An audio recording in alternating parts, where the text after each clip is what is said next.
इस वीडियो में हम देखने वाले एम्ब्रॉयडरी सूट की कटिंग लाइनिंग के साथ, जिसमें हमारा नेक 6.5 और बैक का 9 इंच रहेगा। ये बेसिकली मीडियम साइज में है सूट, तो आज उसकी हम कटिंग देखेंगे। इसमें पूरे सूट में वर्क हो रखा है, तो हमें इसमें ज़्यादा ध्यान देना है बाकी सूट से, क्योंकि इसमें जो पैटर्न है फ्रंट में और गले पे और नीचे बॉर्डर पे वो डिफरेंट है। ठीक है, तो ये हमने ले लिया शोल्डर 6 इंच, कमर का ले लिया हमने 14 इंच और हिप लाइन ले लिया हमने 20 पे। ये हमने 6-6 का एक बॉक्स बना लिया है। हमने चेस्ट ले लिया, चेस्ट का मेजरमेंट ले लिया। अब हम कमर का मेजरमेंट लेंगे। ये हमारा अपर चेस्ट था, अब हम लोअर चेस्ट का निशान लगाएंगे 2.5 इंच पे। 2.5 इंच का इस अगर मीडियम स्मॉल साइज में तो हालांकि कम ही रहता है, मतलब बराबर ही रहता है अपर चेस्ट लोअर चेस्ट, लेकिन इस साइज में जो लोअर चेस्ट से थोड़ा सा बड़ा है compare to lower upper chest से, तो हमने 2.5 इंच पे लिया है। बाकी नॉर्मली जो मार्किंग करते हैं हिप और कमर की वैसे ही, और लंबाई ये जो हमारा दामन जाएगा वो भी हमने हिप के हिसाब से मार्क कर लिया है। तो हम इसमें सूट की हमारी लंबाई है, इस वजह से मैंने पहले नाप रही हूँ कि सूट की लंबाई के हिसाब से मैंने अस्तर ले रखा है कि नहीं, क्योंकि अस्तर हमें 4 इंच छोटा ही लेना होता है सूट से, तो वही मैं देख रही हूँ कहीं छोटा ना पड़ जाए। ठीक है, तो मैंने साइड लाइन सीधी कर दी है सिर्फ दिखाने के लिए वीडियो में, क्योंकि हो सकता है वीडियो में पूरी साफ दिख नहीं रही हो, इस वजह से मैंने दामन वाला हिस्सा स्ट्रेट कर लिया। अब हम स्केल लेंगे, पैंट वाली स्केल आती है, कर्व वाला पार्ट जो है ना वो हम लेंगे। तो काटते टाइम तो हमें जो हमारा अपर चेस्ट का जो मार्किंग है ना, हमें वही लेनी है। अब देखो मैंने जो लोअर चेस्ट की जो मार्किंग है वही लेनी है, जो बड़ा पार्ट है हमारा वो, क्योंकि जो हमारा छोटा पार्ट है जो मैंने पहली मार्किंग लगाई है चेस्ट वाली, वो तो हम वैसे भी सिलाई से दाब देंगे 1/2 इंच अंदर की तरफ। ठीक है, तो हमने कौन सी मार्किंग लेनी है, हमें लेनी है लोअर चेस्ट वाली, जो साइज हमारा बड़ा है।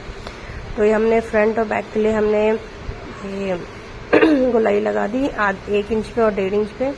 1/2 इंच मैंने डाउन इसलिए किया है ना, क्योंकि जब हम सिलाई मारते हैं तो ये जो कपड़ा है ना वो एक्स्ट्रा सा रहता है, जिसके वजह से झोल आता है। ठीक है, तो झोल अगर आपको नहीं चाहिए तो ये ट्रिक आप यूज़ कर सकते हो। काफ़ी कम टेलर है जो बताते हैं अपनी वीडियोज़ में। ये हमने बैक पार्ट के लिए लगा लिया 1 इंच ज़्यादा। ठीक है, अब इसी लाइन को मैं स्ट्रेट कर दूँगी, तो सिंपली हमारा बैक पार्ट भी निकल गया। बैक पार्ट हम बड़ा क्यों रखते हैं, क्योंकि हमारा जो पीछे वाला शोल्डर वाला हिस्सा है ना थोड़ा सा उठा हुआ होता है कंपेयर टू आगे वाले में। ठीक है, तो अगर हम बैक पार्ट आप ऐसा नहीं लेते हो तो हमारा जो सूट है वो पीछे की तरफ भागता है। गला आप 6 इंच लोगे पीछे की तरफ जाएगा, तो हमें हमेशा बैक पार्ट 1 इंच बड़ा लेना है। ठीक है, तो मैंने आपको पूरा सूट दिखा दिया। हालांकि इसकी सूट की लंबाई हमारी 46 के अराउंड थी, और हमने 4-5 इंच छोटा ही लिया है। इस तरह छोटा ही लेना होता है, क्योंकि अब इसमें आप देख रहे हो इसमें एक लाइन बनी हुई है एम्ब्रॉयडरी की, गले पे भी डिज़ाइन है। ठीक है, तो हमें इसमें प्रॉपर चेक करना है कि हमें गला कितना रखना है। अब इसमें हम अस्तर सेट करके जब हम काटेंगे तो उसको सेट करने के लिए हमें बहुत सारी बातें ध्यान में रखनी है। जैसे कि पहले हमें गला मैच करना है, गले की जो एम्ब्रॉयडरी हो रखी है ना, ऐसा ना हो कि गला इधर उधर भाग रहा हो, तो नीचे की एम्ब्रॉयडरी और ऊपर की मैच होनी चाहिए। जो हमारी लाइन जा रही है लंबी सी, वो भी नीचे वाली ऊपर वाली मैच होनी चाहिए। ऊपर भी और नीचे ये लेंथ वाइज में नीचे भी मैच होनी चाहिए, मतलब पैटर्न जो है बराबर इक्वल होना चाहिए, और नहीं तो आपका सूट जो है अलग ही दिखेगा। मतलब पैटर्न अगर सेंटर में हमारा पैटर्न नहीं आता है, नहीं मैच होता है, तो अच्छा नहीं लगेगा वो। तो एम्ब्रॉयडरी वाले सूट सिलने से पहले हमें ये चीज़ें ध्यान में रखनी होती है। अब इसका बॉर्डर है, बॉर्डर भी क्योंकि सूट लंबा है तो बॉर्डर बिल्कुल कॉर्नर पे अटैच था, तो हमने पहले बॉर्डर हटाया है इसको। पहले हम इसमें प्रेस मारेंगे, इसमें मैंने प्रेस मारा हुआ है, हालांकि आपको लग नहीं रहा होगा वीडियो में, लेकिन प्रेस मारा हुआ है मैंने। ठीक है, अब हमें क्योंकि गला लेना है 6.5 इंच, ठीक है, तो हमने ये बैक पार्ट हटा दिया। अब गला में 6.5 इंच लेना है, तो कई बार क्या होता है ना एम्ब्रॉयडरी वाले सूट में गला और बड़ा दे रखा होता है, तो हमें पहले चेक करना है अस्तर पे कि हमने आखिरकार नेक लेना कितना है। हम नेक जितना लेंगे उस हिसाब से हम उस गले पे सेट करेंगे। ठीक है, अब कई बार बॉर्डर हमारा जो गले का जो बॉर्डर एम्ब्रॉयडरी हो रखी है वो 8 इंच की भी हो रखी होती है डीप, और हमें 6 इंच का ही लेना है। तब हम क्या करेंगे, इसलिए हमने पहले अस्तर पे चेक करना है हमें कितना चाहिए नेक अगर 6 इंच चाहिए होगा तो प्लस 1 इंच क्योंकि हाफ इंच तो कट जाएगा। शोल्डर डाउन करेंगे, मैं शोल्डर डाउन बाद में करती हूँ और हाफ इंच सिलाई। ठीक है, तो ये मैंने नाप लिया गले का साइज, उस हिसाब से मैंने जो उसका गला है ना उस पर अस्तर रख दिया। ठीक है, ये गले में एम्ब्रॉयडरी थोड़ी छोटी थी तो मैंने थोड़ा सा अस्तर ऊपर करके ही रखा है ताकि पूरे गले में मार्जिन जाने के बाद सेट हो जाए। ठीक है, तो अब मैंने लंबाई नीचे से काटना है। नीचे से क्यों काटना है कि ऊपर से काटते आओगे नीचे वाला कपड़ा हिल जाएगा और ये कपड़ा वैसे भी फिसलने वाला है, तो हम नीचे से काटते हुए आएंगे।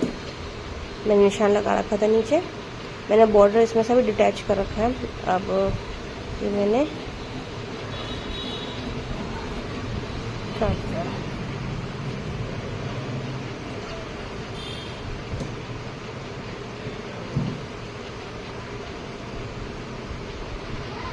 ठीक है, तो ये हमने काट लिया फ्रंट पार्ट।